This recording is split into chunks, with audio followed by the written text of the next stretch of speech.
High guys, welcome to cric chat with Venkatesh. అనుకున్నట్టుగానే India Afghanistan test match day 1 రోజున India టోటల్గా dominate చేసింది. 368 for the loss of just 3 wickets. Except Jaiswal తప్ప మిగతా అందరు కూడా పచ్చిగా చెప్పాలంటే పండగ చేసుకున్నారు against a very very weak Afghanistan bowling. పిచ్లో కూడా బౌలర్స్కి ఎలాంటి హెల్ప్ లేదు.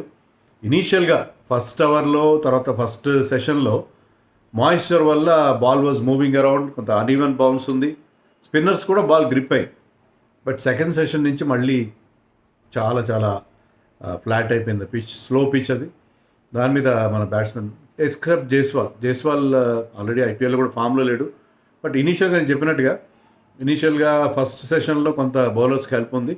దానివల్ల అతను అవుట్ అయ్యాడు. 24 మాత్రమే చేయగలిగాడు. మరోవైపు రాహుల్ కూడా was miss timing the ball. Actually Rahul అంత ఫ్లూయెంట్ ఇన్నింగ్స్ కాదు ఇది. రాహుల్ దగ్గర నుంచి మనం చాలా ఫ్లూయెంట్ ఇన్నింగ్స్ ఎక్స్పెక్ట్ చేస్తాం. బట్ రాహుల్ సాలిడ్గా ఆడాడు, కానీ మిస్ టైమింగ్ అది జరిగింది. 12 దగ్గర ఒక ఎడ్జ్ చేశాడు అతను కీపర్, కానీ వాళ్ళు అప్పీల్ చేశారు కానీ రివ్యూకి వెళ్ళి ఉంటే అది మనకి తర్వాత రీప్లేస్ ప్రకారం చూస్తే 12 స్కోర్ 16 అనమాట. 16 దగ్గర రాహుల్ అవుట్ అయ్యిండు. బట్ ఈ stayed the back and finished 100. Rahul solid player కదా, 100 కంప్లీట్ చేసుకున్నాడు. మరోవైపు నెంబర్ 3లో వచ్చి సాయి సుదర్శన్ చాలా ఇంప్రెసివ్గా ఆడాడు, 81 చేశాడు. అతను సెంచరీ చేసుకోలేకపోయాడు. Third half century was there for the taking. అనవసరంగా outside the off ball chase చేసే ప్రయత్నంలో అతను అవుట్ అయిపోయాడు. Shubman Gill look very very impressive. Shubman Gill captain అయిన తర్వాత he's batting like a dream. ఎంత సాలిడ్ బ్యాటింగ్ అతని నుంచి, ఎంత బాగా టైం చేస్తాడు బాల్ని.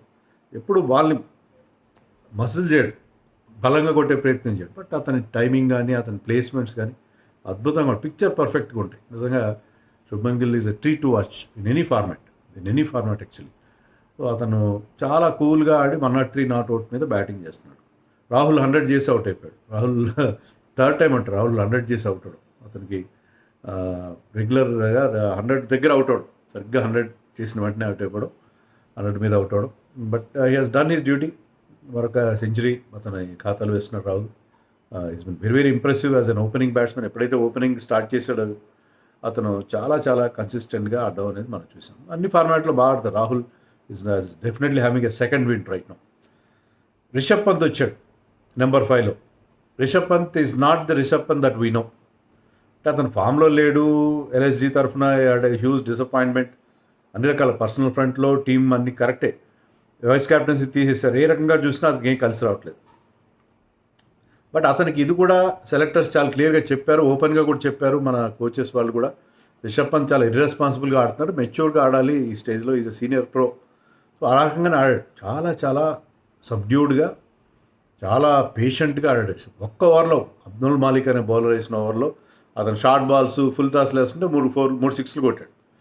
2 4లు కూడా వచ్చినాయి తర్వాత లాస్ట్లో. కానీ ఎప్పుడు మనం చూడంత పేషెంట్గా అతను ఆడాడు. సో అతను హ్యాస్ లెర్న్డ్ హిస్ లెసన్స్. ఎందుకంటే అతను కెప్టెన్గా ఆడిన లాస్ట్ మ్యాచ్లో సౌత్ ఆఫ్రికా పైన, అంతకుముందు కూడా ఆస్ట్రేలియా ఆడిన సునీల్ గవాస్కర్ అన్న స్టూపిడ్ షాట్, ఇలాంటివి కొన్ని మరీ దారుణమైన షాట్లు కొట్టి అవుట్ అవడం, మరీ ఫ్యాన్సీగా వెళ్ళడం అలా చేయట్లేదు రిషబ్ పంత్. ఈసారి ఏంటంటే he's taking his time, he's biding his time. So చాలా మెచ్యూర్డ్గా, ఎందుకంటే అతను తెలుసు ఈ అటాక్ మీద అతను ఫామ్లోకి రావాలి. అన్ని ఫార్మాట్లు ఆల్రెడీ అతను మిగతా ఫార్మాట్లో వన్డే టీంలో అతను ప్లేస్ లేదు, T20లో ప్లేస్ లేదు. సో ఐపీఎల్లో కూడా అతని మీద క్వశ్చన్ మార్క్ ఉంది, whether he will continue with LSG or not. అతనికి ఉన్న స్ట్రాంగెస్ట్ సూట్ ఏదంటే టెస్ట్ క్రికెట్. దాంట్లో కూడా ఇలాంటి పిచ్చ షాట్స్ ఆడడం కంటే కూడా ప్రాపర్ క్రికెట్ ఆడి అతనికి ఉన్న ఎబిలిటీతో. బికాస్ రిషబ్ పంత్ ఇండియన్ టీంలోకి వచ్చిన తర్వాత అతను చేసిన రన్స్ ఏ బ్యాట్స్మెన్ కూడా చేయలేదు. అంత కన్సిస్టెంట్గా, అంత అగ్రెసివ్గా, అంత ఇంపాక్ట్ఫుల్గా ఆడిన ప్లేయర్. సో అది అతను చూసుకొని చాలా జాగ్రత్తగా ఆడాడు. 70 స్ట్రైక్ రేట్ అయినా 70 స్ట్రైక్ రేట్ ఉంది. 50 కంప్లీట్ చేసుకున్నాడు. రేపు బహుశా డిఫరెంట్గా ఆడతాడు, ఎందుకంటే ఇండియా 368 ఫర్ 3 ఆ score. Shubman Gill is batting on 103.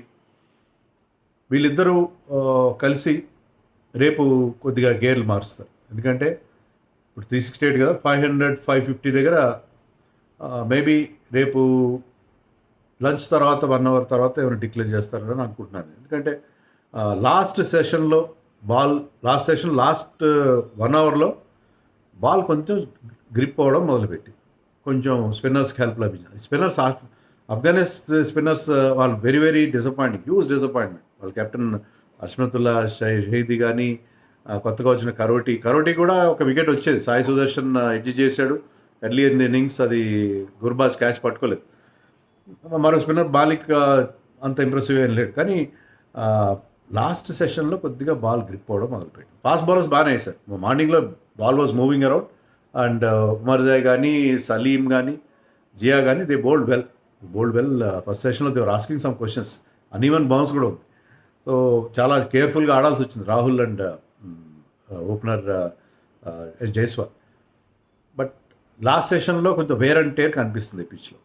రేపు కనుక మన వాళ్ళు 1.5 సెషన్ ఆడితే ఆ తర్వాత ఆ వేర్ అండ్ టేర్ మరింత ఎక్కువ అవుతుంది. మన స్పిన్నర్స్ ముగ్గురు స్పిన్నర్స్ ఉన్న టీంలో they will definitely come in to the picture.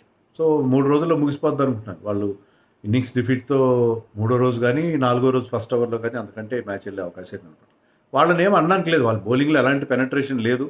But okay, వాళ్ళు దే ఆర్ ట్రైయింగ్. వాళ్ళు ఈ ఫస్ట్ క్లాస్ క్రికెట్ కూడా తక్కువ ఆడతారు. వాళ్ళకి ఫస్ట్ క్లాస్ క్రికెట్ ఆడే అవకాశం కూడా లేదు. ఇండియాని హోమ్గా చేసుకుని ఆడతారు వాళ్ళు ఏదో తంటాలు పడుతున్నారు. ఆ టీంకి మనం సపోర్ట్ చేయాలి, వాళ్ళ స్పిరిట్ని మెచ్చుకోవాలి మనం.